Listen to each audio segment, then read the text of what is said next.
Okay guys, હવે આ financial એકાઉન્ટિંગના ચોથા યુનિટમાં જે આપણું હાયર પરચેસ સિસ્ટમ વાળી રીત ચાલી રહી છે, એમાં જે પહેલી રીત હતી કે જ્યાં આગળ તમને કેશ પ્રાઇસ આપેલી હોય, રેટ ઓફ ઇન્ટરેસ્ટ આપેલું હોય, બધી વિગતો તમને આપેલી હોય, એ રીત આપણે લાસ્ટ સેશનમાં કવર કરી. આજે જે આપણે બીજી રીત આપેલી છે, કવર કરવાના છે, એ છે when cash price is given, cash price આપેલી હોય but rate of interest is not given. Rate of interest ના આપ્યો હોય અને છતાંય આપણે ઇન્ટરેસ્ટ ગણવાનો હોય તો કેવી રીતના ગણાય, એ વસ્તુ આપણે આ દાખલામાં, આ ચેપ્ટરમાં ભણવાના છે. તો જોઈએ. અને Messrs Deepak Rao purchased a Maruti Gypsy on 1st April 2023 under hire purchase system from Cargo Motors. પહેલો ક્વેશ્ચન, પરચેઝર કોણ? મેસર્સ દીપક રાવ. વેન્ડર કોણ? Cargo Motors. The particulars are as follow. અચ્છા, હવે કેશ પ્રાઇસ, મારુતિ જીપ્સીની કેશ પ્રાઇસ છે 1,20,000. એમાં down payment, cash down payment કેટલું ભરવામાં આવે છે? 10,000. અને તમે જોઈ શકો છો અહીં ટોટલ 6 હપ્તામાં રૂપિયા ચૂકવાઈ રહ્યા છે. કેટલા હપ્તામાં? 6 હપ્તામાં. પહેલો હપ્તો છે 40,000, બીજો હપ્તો 30,000, ત્રીજો 20, ચોથો 20, પાંચમો 20 અને છઠ્ઠો 10. જરાક ટોટલ મારો, એક ટોટલ મારો કે આ 6 હપ્તાની ટોટલ રકમ કેટલી થશે? 1,40,000 થઈ, પ્લસ ડાઉન પેમેન્ટના તમે કેટલા ભર્યા? 10,000. એટલે કેશ પ્રાઇસ છે 1,20,000, પણ તમે હપ્તામાં અને પ્લસ ડાઉન પેમેન્ટ સાથે ટોટલ રકમ કેટલી ચૂકવી રહ્યા છો? 1,50,000. તમે કેટલા રૂપિયા ચૂકવી રહ્યા છો? 1,50,000. તો શું આપણે એવું કહી શકીએ કે જે આ વધારાના 30,000 ચૂકવાયા છે એ વ્યાજના હશે? હા કે ના? સમજણ પડી બધાને કે ના પડી? કેશ પ્રાઇસ એની કહી દીધી છે 1,20,000, ડાઉન પેમેન્ટ 10,000, હપ્તાઓનું ટોટલ માર્યું બન્યું 1,40,000. એટલે ટોટલ પરચેઝર દ્વારા જે રકમ ચૂકવવામાં આવી રહી છે, કેટલી ચૂકવવામાં આવી રહી છે? 1,50,000. જ્યારે વસ્તુની કેશ પ્રાઇસ કેટલી છે? 1,20,000. તો દેટ મીન્સ કે જે 30,000 વધારાના ચૂકવાયા, દેટ ઇઝ ઇન્ટરેસ્ટ. બોલો, પહેલો કોન્સેપ્ટ ક્લિયર થયો? આગળ વાંચીએ. Calculate the amount of interest. ઇન્ટરેસ્ટની અમાઉન્ટ કેલ્ક્યુલેટ કરવાની છે. આપણે ઓલરેડી આગળ દાખલો વાંચતા પહેલા મોડેની કેલ્ક્યુલેશન કરી પણ નાખ્યું કે ઇન્ટરેસ્ટ કેટલું ગણતરી થઈ? 30,000. That is included in each instalment. અચ્છા, દરેક ઇન્સ્ટોલમેન્ટમાં કેટલું ઇન્ટરેસ્ટ હશે એ શોધવાનું કીધું છે. સાહેબ, રેટ ઓફ ઇન્ટરેસ્ટ આપ્યું ના હોય તો દરેક હપ્તાની અંદર કેટલું ઇન્ટરેસ્ટ છે કેવી રીતના શોધી શકાય એ આપણે બતાવું છું. આગળ, pass journal entries in the books of both the parties. બંને પાર્ટીઝના બુક્સમાં જર્નલ એન્ટ્રીઝ કરવાની છે. ગાઈઝ, ગઈકાલે જે જર્નલ એન્ટ્રીઝ શીખ્યા છે એમાં ને આજના એમાં કોઈ ફરક નથી. જર્નલ એન્ટ્રીઝ તો એઝ ઇટ ઇઝ જ કરવાની છે, ખાલી અહીંયા કેલ્ક્યુલેશન ચેન્જ થઈ રહ્યું છે. જે વર્કિંગ નોટ કરી હતી ને, એ વર્કિંગ નોટ અહીંયા આગળ બદલાશે. ડેપ્રિશિએશન ઇઝ પ્રોવાઇડેડ એટ 10% પર એનમ. ડેપ્રિશિએશન આપેલું જ છે ઓન ડબ્લ્યુડીવી બેઝિસ. અંડરલાઈન કરો બધા. ડેપ્રિશિએશનની પદ્ધતિ આપણે રાખવાની છે written down value. Accounts are closed. Accounts કઈ તારીખે બંધ કરવામાં આવે છે? 31 માર્ચ. દેટ મીન્સ કે આપણું જે ફાઇનાન્શિયલ યર છે એ જ પ્રમાણે આમાં ગણતરી બધી કરીશું. ચલો, લખવાની શરૂઆત કરીશું. લખો પહેલું પરચેઝર. પરચેઝર મેસર્સ દીપક રાવ.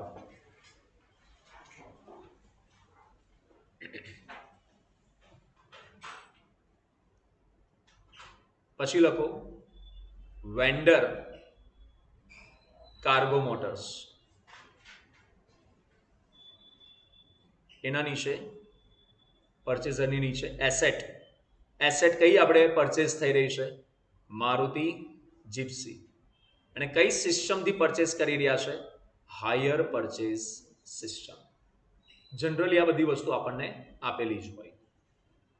હવે અહીંયા ઘડી જે નોટ્સ આપણે લખી રહ્યા છે, rate of interest is not given. Cash price આપેલી છે, cash price is given but rate of interest is not given. તો અહીં લખવાનું rate of interest is not given. બીજી વસ્તુ, અહીંયા ઘડી જે ઇન્સ્ટોલમેન્ટ પે કરવાના છે, ઇન્સ્ટોલમેન્ટ કેવા ચૂકવી રહ્યા છે? અલગ અલગ અમાઉન્ટ છે, લખીશું આપણે. Unequal instalments are payable at uniform intervals. Unequal instalments are payable at uniform intervals. Uniform intervals એટલે તમે ઉપર વાંચ્યું હોય તો દર ક્વાર્ટરના અંતે, ક્વાર્ટર કઈ કઈ તારીખે ખતમ થાય? પહેલું ક્વાર્ટર કઈ તારીખે ખતમ થાય? 1 એપ્રિલથી 30 જૂન, પછી 1 જુલાઈથી 30 સપ્ટેમ્બર, 1 ઓક્ટોબરથી 31 ડિસેમ્બર અને 1 જાન્યુઆરીથી 31 માર્ચ. આ પ્રકારે તમારા 4 ક્વાર્ટર્સ બને. ખ્યાલ આવ્યો? ના, આ 4 ક્વાર્ટર્સ હોય. આ 4 ક્વાર્ટર્સ જ્યારે જ્યારે પતી રહ્યા છે ત્યારે ત્યારે ઇન્સ્ટોલમેન્ટ પે થઈ રહ્યા છે. અને આપણે ગણતરી બતાવીશું. જુઓ, સૌથી પહેલા લખો working note number 1, calculation of total interest and balance outstanding.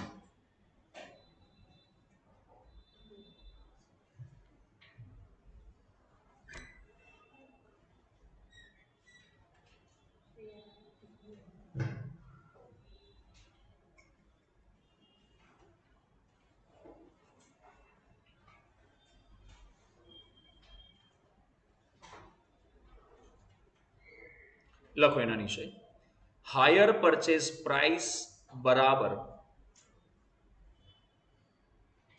Cache price plus total interest.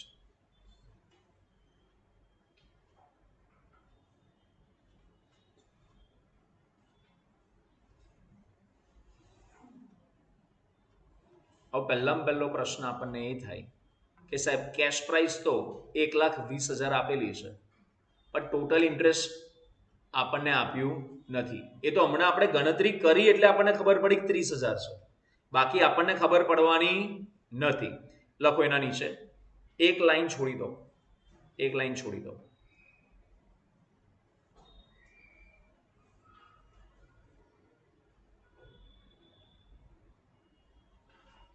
લખો એના નીચે ટોટલ ઇન્ટરેસ્ટ બરાબર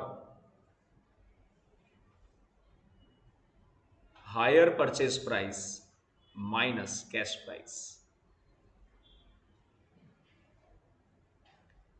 હાયર પરચેસ પ્રાઇસ એ બને છે 1,50,000.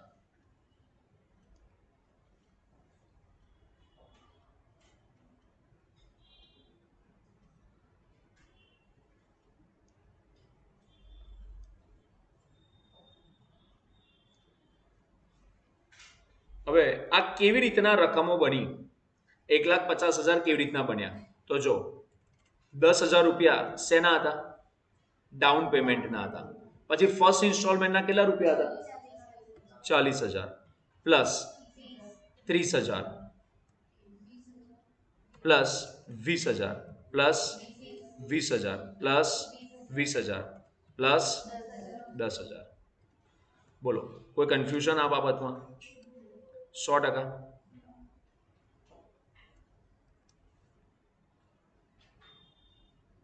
આ તમારે લખવું હોય તો લખી રાખો કે હાયર પરચેસ પ્રાઇસ તમારે કેવી રીતના આવી.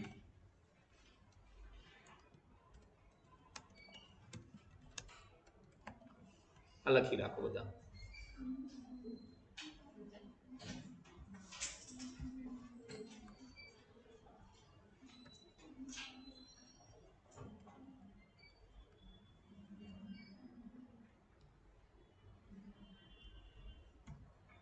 ઓલરાઈટ, ત્યાં સાઈડમાં બધા લખી રાખીશું. હાયર પરચેસ પ્રાઇસ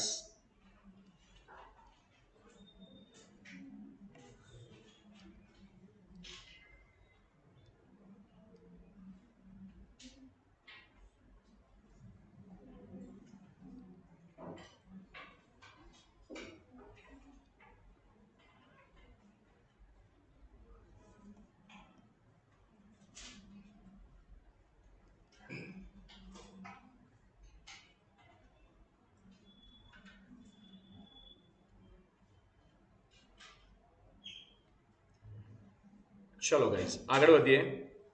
લખાઈ ગયું બધાને? હાયર પરચેસ પ્રાઇસ 1,50,000 આ રીતના આયા. પછી કેશ પ્રાઇસના જે 1,20,000 છે એ તો આપણને અંદર આપેલા જ છે. તો એમાંથી આ માઇનસ કરો તો આજે 30,000 મળ્યા. એ શું મળ્યા? ઇન્ટરેસ્ટ. તો ટોટલ ઇન્ટરેસ્ટ કેટલું થઈ ગયું? 30,000. હવે ખ્યાલ આવે બધાને? ચાલો. બેલેન્સ આઉટસ્ટેન્ડિંગ જરા લખીશું. Balance outstanding before payment of first instalment. આવું આખું લખીશું. Balance outstanding before payment of first instalment. આ જે લખો ને એની બાજુમાં ઇઝ ઇક્વલ ટુ ની સાઇન કરજો.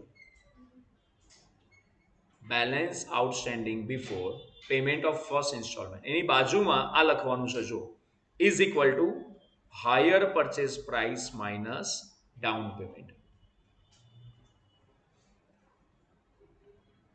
એની નીચે લખો is equal to hire purchase price મળી આપણને 1,50,000 અને ડાઉન પેમેન્ટ આપણે ભર્યું હતું 10,000. તો માઇનસ કરો તો આપણે બેલેન્સ કેટલું બન્યું?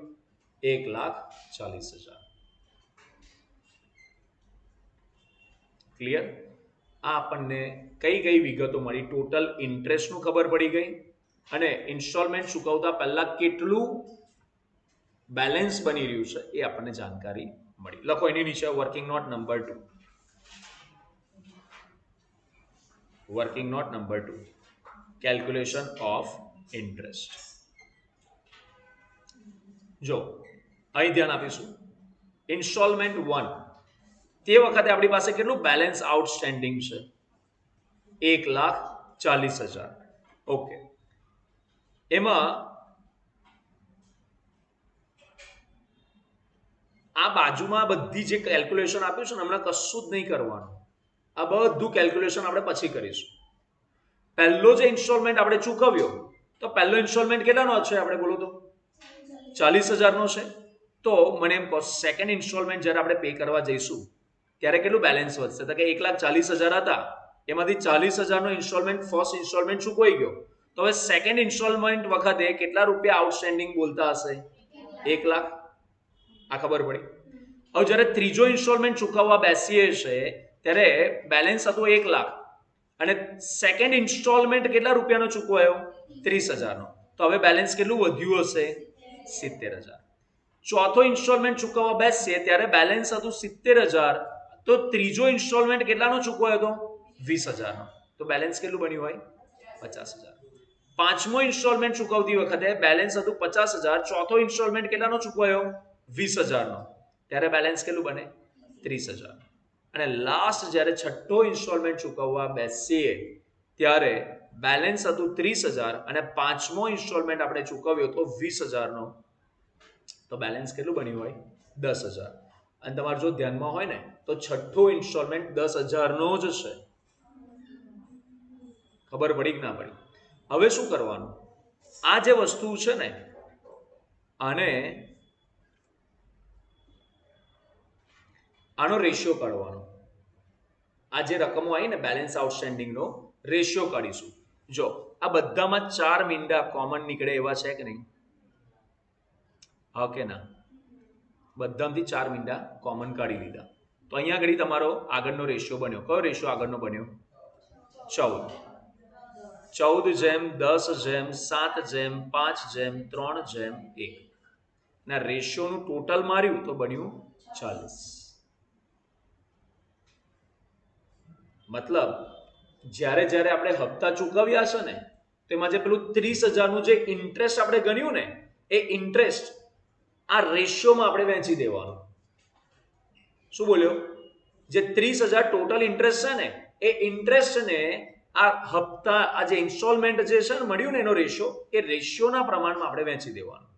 તો જો ઇન્ટરેસ્ટનું કેલ્ક્યુલેશન આ પહેલાનો રેશિયો કેટલો હતો? 14/40 ગુણ્યા ટોટલ ઇન્ટરેસ્ટ કેટલું હતું?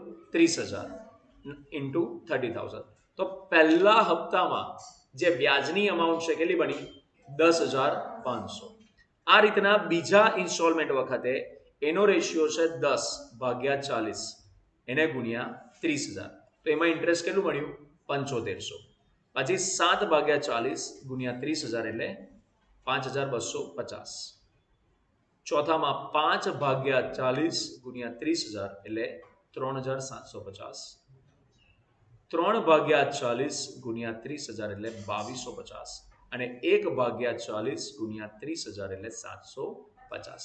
તો આનું તમે ટોટલ મારો એટલે 30,000 બનશે. ખ્યાલ આવ્યો? રેટ ઓફ ઇન્ટરેસ્ટ ના આપ્યો હોય તો દરેક ઇન્સ્ટોલમેન્ટમાં કેટલું વ્યાજ છે, કેટલું ઇન્ટરેસ્ટ છે, આ રીતના આપણાથી શોધાય.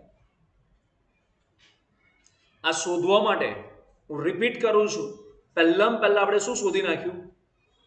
ટોટલ ઇન્ટરેસ્ટ શોધ્યું. પણ ટોટલ ઇન્ટરેસ્ટ માટે આપણી પાસે હાયર પરચેસ પ્રાઇસ હતી નહીં, તો પહેલા હાયર પરચેસ પ્રાઇસ શોધી, એમાંથી માઇનસ કરી કેશ પ્રાઇસ, એટલે આપણને ટોટલ ઇન્ટરેસ્ટ મળી ગયું. અને ટોટલ ઇન્ટરેસ્ટ મળી ગયા પછી આપણે બેલેન્સ આઉટસ્ટેન્ડિંગ કેટલું બને છે તે આપણે શોધી નાખ્યું. અને બેલેન્સ આઉટસ્ટેન્ડિંગ મળ્યું, એનો રેશિયો કાઢ્યો અને એ રેશિયોના પ્રમાણમાં જે ટોટલ ઇન્ટરેસ્ટ છે એને ડિવાઈડ કરી દીધું. એટલે આપણને આ ટેબલ તૈયાર થયું. બોલો, ખબર પડી બધાને? આગળ નેક્સ્ટ. હવે ડેપ્રિશિએશનની ગણતરી કરી લઈએ. આ બાકી છે લખવાનું? હા, લખી લો સર.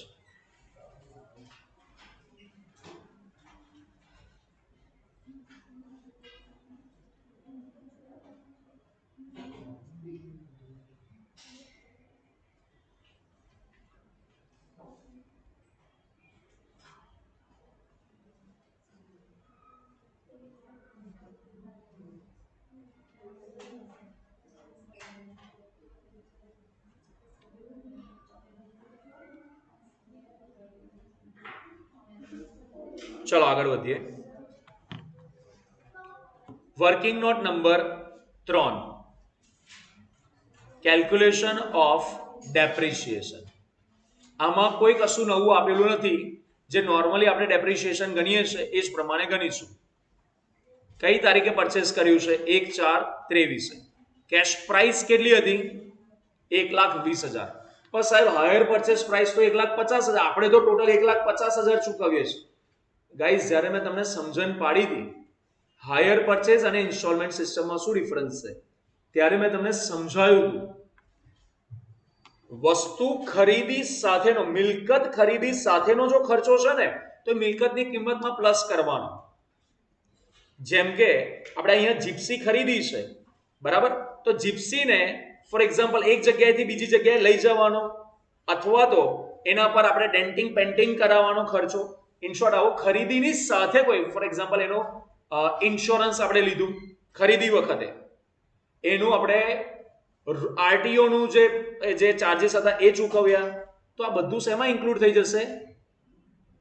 એની કેશ પ્રાઇસમાં, એના કેશ પ્રાઇસમાં ઇન્ક્લુડ કરવાનું. પણ એ કયો ખર્ચો? ખરીદી સાથેનો ખર્ચો હોય. તો આપણે જે બીજા 30,000 હતા, આ ખરીદી સાથેનો ખર્ચો નથી, આ ઇન્ટરેસ્ટ છે.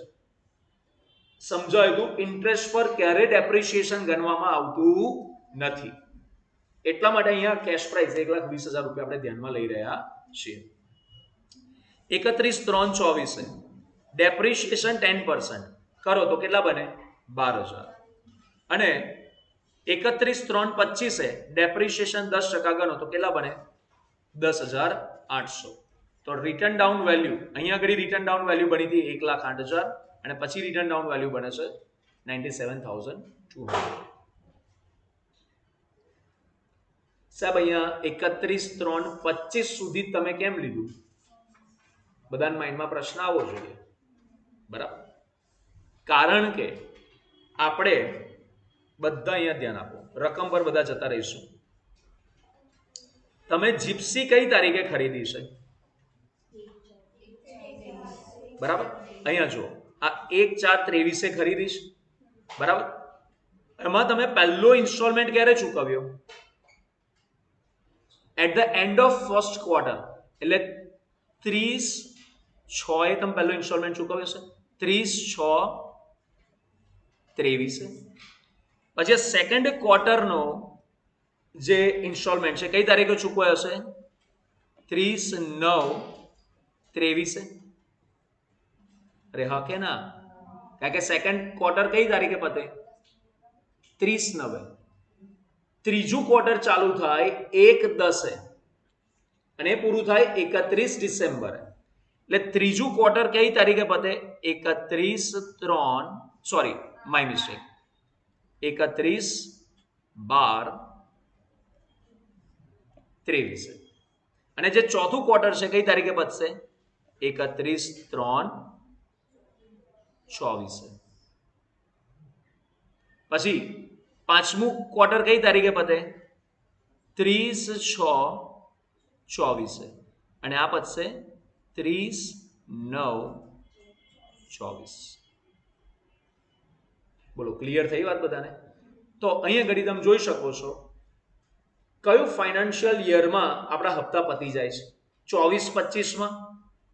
મતલબ 24-25માં પતી જતા હોય તો આપણે ઘસારાની ગણતરી કયા વર્ષ સુધીની બતાવવાની? 2025 સુધીની જ ને.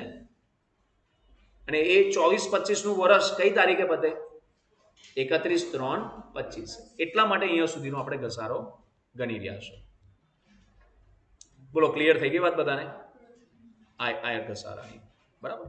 ચાલો હવે આપણે આની જર્નલ એન્ટ્રીઝ પાસ કરવાની ચાલુ કરીશું. પહેલા આપણે પરચેઝરના એકાઉન્ટમાં જર્નલ એન્ટ્રી લખીએ. કરાવડાવું છું આ એક એન્ટ્રીઝ, પછી તમે વેન્ડર વાળી એન્ટ્રીઝ તમે કરી શકશો, પણ એકવાર મારે આ એન્ટ્રી સમજાવી દો, કારણ કે આમાં પહેલા દાખલાની અંદર યરલી બેઝિસ પર તમારા એન્ટ્રીઝ પાડી હતી, આમાં ક્વાર્ટરલી બેઝિસ પર છે બરાબર. એટલે એક તમારે સમજાવવું પડશે મારે.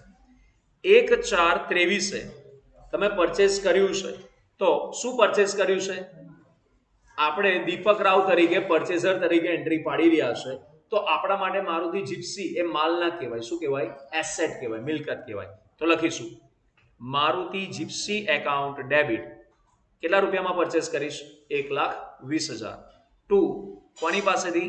Cargo motors limited account 1,20,000.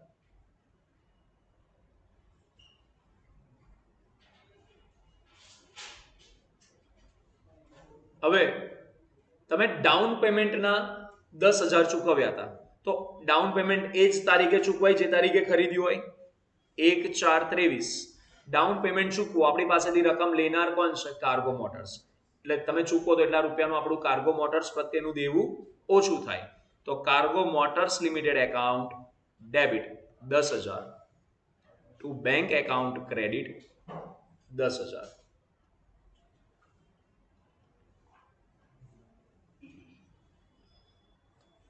હવે પહેલો ઇન્સ્ટોલમેન્ટ ચૂકવવાનો સમય આવશે. ડાઉન પેમેન્ટ ભરાઈ ગયું એટલે ઇન્સ્ટોલમેન્ટ ચૂકવવાનું થાય, પણ ઇન્સ્ટોલમેન્ટ ભરતા પહેલા શું ડ્યુ થાય? ઇન્ટરેસ્ટ. તો તમે જે ઇન્ટરેસ્ટની ગણતરી કરી હમણાં આપણે વર્કિંગ નોટમાં, એમાંથી જોઈને પહેલા ઇન્સ્ટોલમેન્ટમાં કેટલું ઇન્ટરેસ્ટ આવ્યું હતું? 10,500. તો ઇન્ટરેસ્ટ આપણા માટે શું કહેવાય? ખર્ચો. તો લખીશું 30/6/23 ઇન્ટરેસ્ટ એકાઉન્ટ ડેબિટ 10,500. આ કોના પ્રત્યેનું આ રૂપિયાનું દેવું થયું? Cargo motors. To cargo motors limited account credit 10,500. ઇન્ટરેસ્ટનું ગણતરી થાય પછી આપણે પહેલો ઇન્સ્ટોલમેન્ટ ચૂકવો 30/6/23 લખો આગળ. 30/6/23 cargo motors limited account debit 40,000 two bank account credit 40,000. હવે આગળના લખતા અટકી જજો. તમને ડિફરન્સ સમજાવું કે પહેલા દાખલામાં અને આ દાખલામાં શું ડિફરન્સ છે. ગઈકાલે જે સમજ્યા હતા ને એની અંદર યરલી બેઝિસ પર ઇન્સ્ટોલમેન્ટ પે કરતા હતા, અહીંયા ક્વાર્ટરલી બેઝિસ પર પે કરીએ છીએ. યરલી બેઝિસ પર પે કરતા એટલે આખા વર્ષમાં એક જ વાર ઇન્સ્ટોલમેન્ટ પે કર્યો હતો અને વર્ષ પતી જતું હતું એટલે આપણે શું કરતા હતા? ખર્ચાઓ બંધ કરીને પ્રોફિટ એન્ડ લોસ એકાઉન્ટમાં લઈ જતા હતા. અરે હા કે ના? ડેપ્રિશિએશનની ગણતરી કરતા હતા. અહીંયા ઘડી હજી આપણું વર્ષ પત્યું નથી એટલે ના તો હમણાં અદ્ભુત છે પ્રોફિટ એન્ડ લોસમાં લઈ જવાય, ના ડેપ્રિશિએશનની ગણતરી કરાય. એ બધું ક્યારે થશે? જ્યારે આપણું નાણાકીય વર્ષ પતશે ત્યારે. કેમ સાહેબ? કારણ કે આમાં કીધું છે કે આમાં વર્ષ પતવાનો સમય કયો લેવાનો છે આપણે? 31 માર્ચ. રાઈટ? તો ચલો હવે આપણે સેકન્ડ ઇન્સ્ટોલમેન્ટ એનો મતલબ આપણે પે કરવો પડે તો પે કરતા પહેલા એના વ્યાજની ગણતરી. સેકન્ડ ઇન્સ્ટોલમેન્ટનું કેટલું વ્યાજ ગણ્યું હતું? 7500. લખીશું 30/9/23 interest account debit 7500 to cargo motors account credit 7500.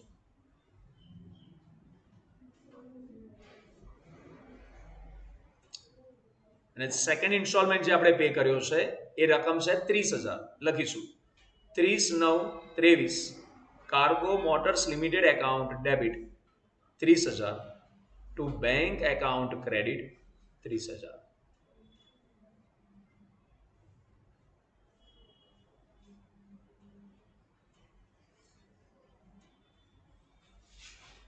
લખાઈ ગયું બધાનું? ઓકે. હવે થર્ડ ઇન્સ્ટોલમેન્ટમાં વ્યાજની ગણતરી કેટલી કરી હતી? 5,250. લખીશું 31/12/23 interest account debit 5,250 to cargo motors limited account credit 5,250. અને જ્યારે ચૂકવીશું ત્યારે એન્ટ્રી શું પડશે? 31/12/23 cargo motors limited account debit. કેટલા રૂપિયાનો હપ્તો ચૂકવીએ છીએ આપણે? આ 20,000 ચૂકવું એટલે આપણે પાસેથી રૂપિયા જાય એટલે ટુ બેંક એકાઉન્ટ ક્રેડિટ 20,000.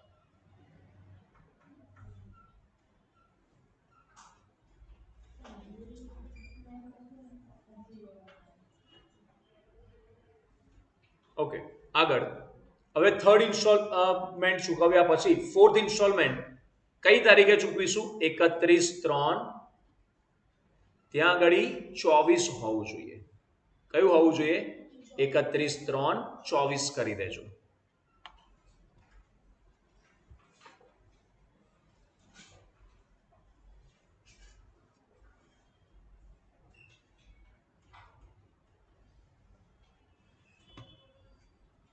ચલો એની એન્ટ્રી આપણે લખીશું interest account debit 3,750 to cargo motors limited account credit 3,750.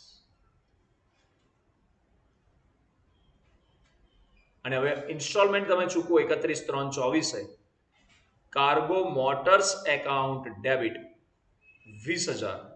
ચોથો ઇન્સ્ટોલમેન્ટ 20,000 નો જ છે ને? Two bank account credit 20,000.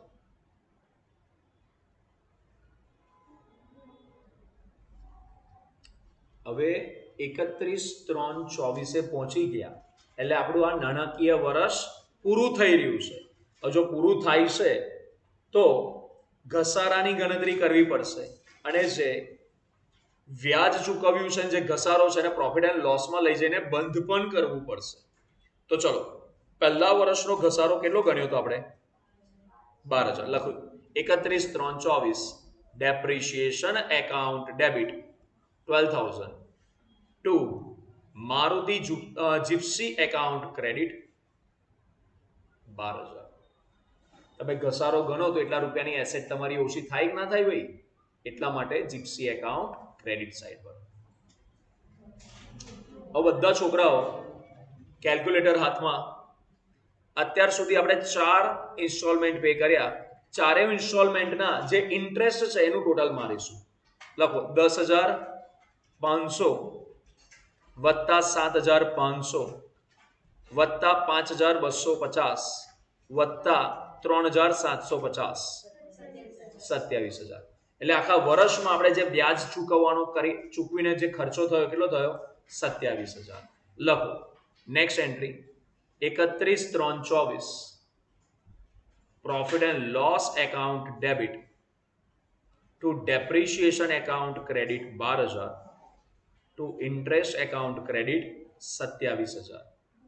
બંનેનું ટોટલ થઈ જશે 39,000. બોલો આ એન્ટ્રીમાં ખબર પડી બધાને કે ના પડી?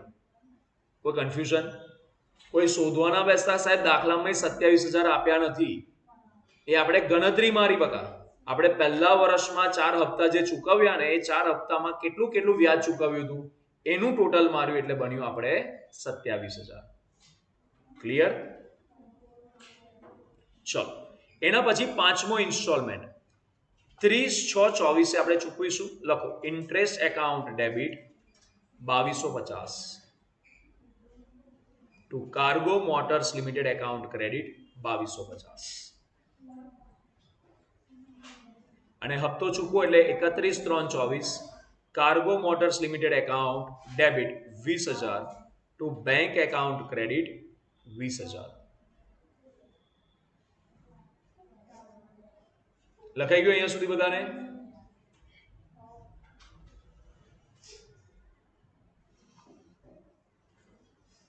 ડન અહીંયા સુધી? ચલો આગળ.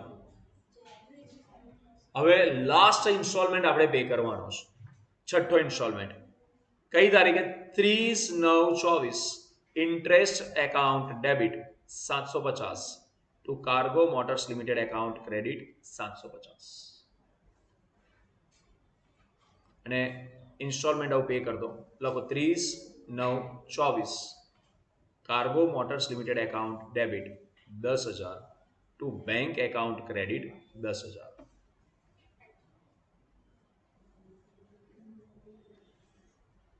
હવે ઇન્સ્ટોલમેન્ટ 6/6 ચૂકવાઈ ગયા. કોઈ હવે એક્ટિવિટી બાકી રહેતી નથી. બધી રકમ ચૂકવાઈ ગઈ. એટલે હવે ડાયરેક્ટ વર્ષના અંતે, વર્ષનો અંત કઈ તારીખે થશે? 31/3/25 ઘસારાની ગણતરી કરી દઈશું. લખો ઘસારાની entry 31/3/25 depreciation account debit 10,800 to Maruti Gypsy account credit 10,800 અને હવે આજે ઘસારો અને વ્યાજ આ બંનેને ક્યાં લઈ જઈને બંધ કરવાનું? Profit and loss. જરા મને કહો, આ વર્ષની અંદર આપણે 2 હપ્તા ભર્યા, એ 2 હપ્તાના વ્યાજનું ટોટલ મારો તો એ કેટલું બને? 2250 વત્તા 750 કરો એટલે 3000 થાય. બરાબર? તો લખીશું entry 31/3/25 profit and loss account debit to depreciation account credit 10,800 to interest account credit 3000 total બનશે 13,800.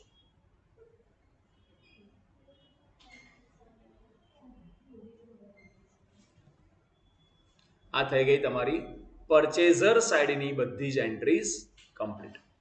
ઓકે, આગળ હવે આ રીતના તમારે વેન્ડર સાઈડની પણ એન્ટ્રીઝ કરવાની છે. બરાબર? એક એક કરીને વેન્ડર સાઈડની એન્ટ્રી જરા જોતા જઈએ.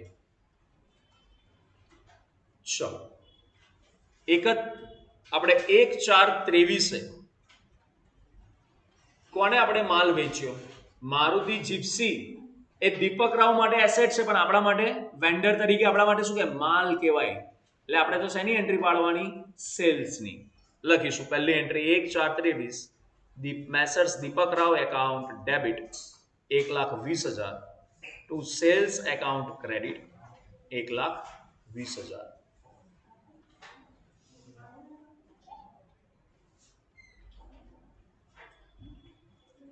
દીપક રાવે ડાઉન પેમેન્ટના નામ પર કેટલા ચૂકવ્યા હતા? 10,000. આપણને 10,000 રિસીવ થઈ રહ્યા છે. આવે તો ઉધાર. લખીશું 1/4/23 bank account debit 10,000 two Deepak Rao account credit 10,000.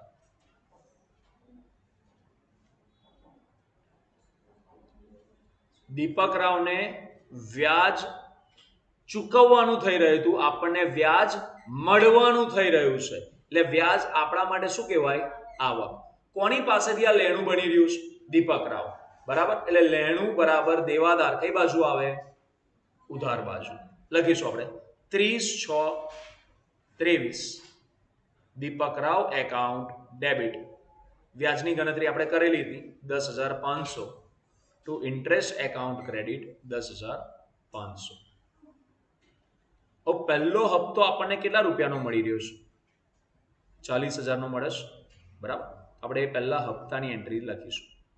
લખો 30/6/23 બેંક એકાઉન્ટ ડેબિટ 40,000 અને આપનાર કોણ છે? દીપક Rao. Two Deepak Rao account credit 40,000.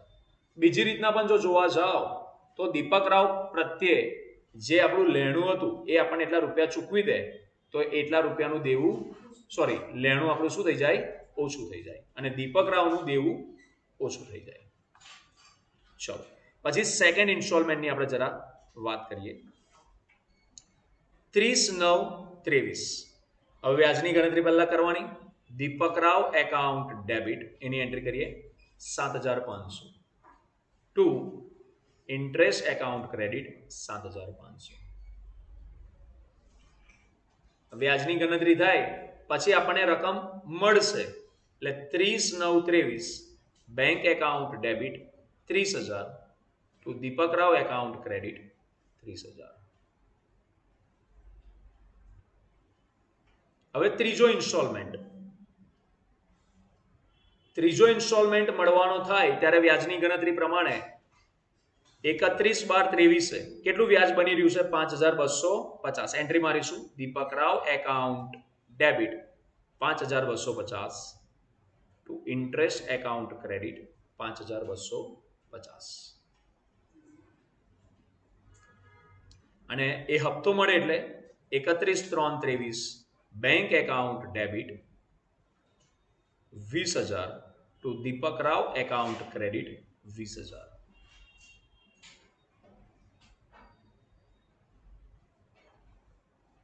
લખાઈ ગયું અહીંયા સુધીનું?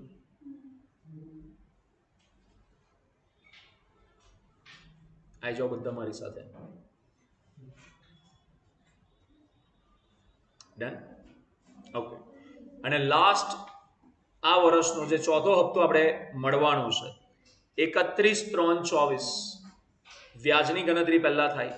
દીપક Rao account debit 3,750 to interest account credit 3,750 અને હપ્તો મળશે એટલે 31/3/24 bank account debit 20,000 to Deepak Rao account credit 20,000.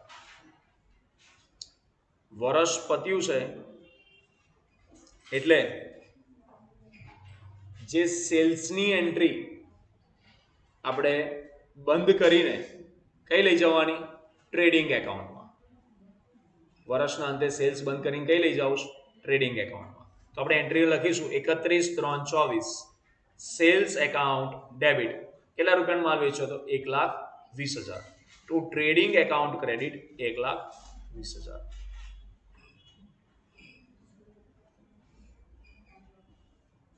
Next. હવે જે વ્યાજ આપણને આખા વર્ષ દરમિયાન મળ્યું છે એ વ્યાજ આપણા માટે શું કહેવાય? આવક કહેવાય કે ના કહેવાય? તો એ આવકને બંધ કરીને કઈ લઈ જવાની? Profit and loss. આપણે ટોટલ માર્યું જ હતું.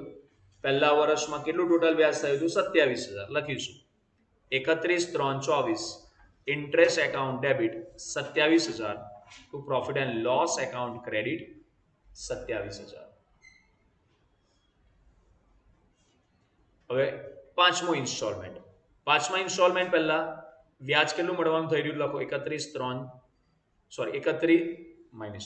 30/6/24 Deepak Rao account debit 2,250 to interest account credit 2,250.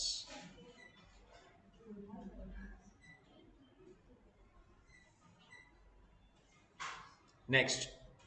અને આનો હપ્તો મળશે એની એન્ટ્રી શું વાગશે? 30/6/24 bank account debit 20,000 to Deepak Rao account credit 20,000. અને હવે લાસ્ટ ઇન્સ્ટોલમેન્ટ છઠ્ઠો ઇન્સ્ટોલમેન્ટ કેટલા રૂપિયાનો મળશે? 10,000. પણ એની વ્યાજની ગણતરી કેટલી થઈ રહી છે?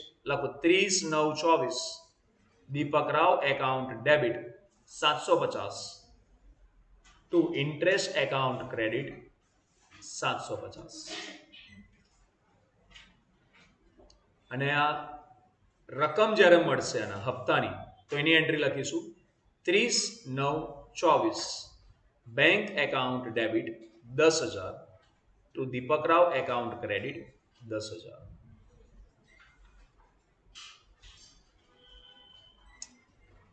વર્ષ પતતા સુધી હવે બીજી કોઈ ટ્રાન્ઝેક્શન દીપક રાવ સાથે થઈ રહ્યું નથી, બધું એના ટ્રાન્ઝેક્શન પૂરા. તો હવે આખા વર્ષ દરમિયાન જે આપણને વ્યાજ મળ્યું છે, કેટલું વ્યાજ મળ્યું હોય ટોટલ આ વર્ષમાં 24-25માં 3000, તો એ બંધ કરીને ક્યાં લઈ જઈશું? Profit and loss. આપણા માટે આવક છે, લખીશું આપણે છેલ્લી entry 31/3/25 interest account debit 3000 to profit and loss account credit 3000. Clear everyone?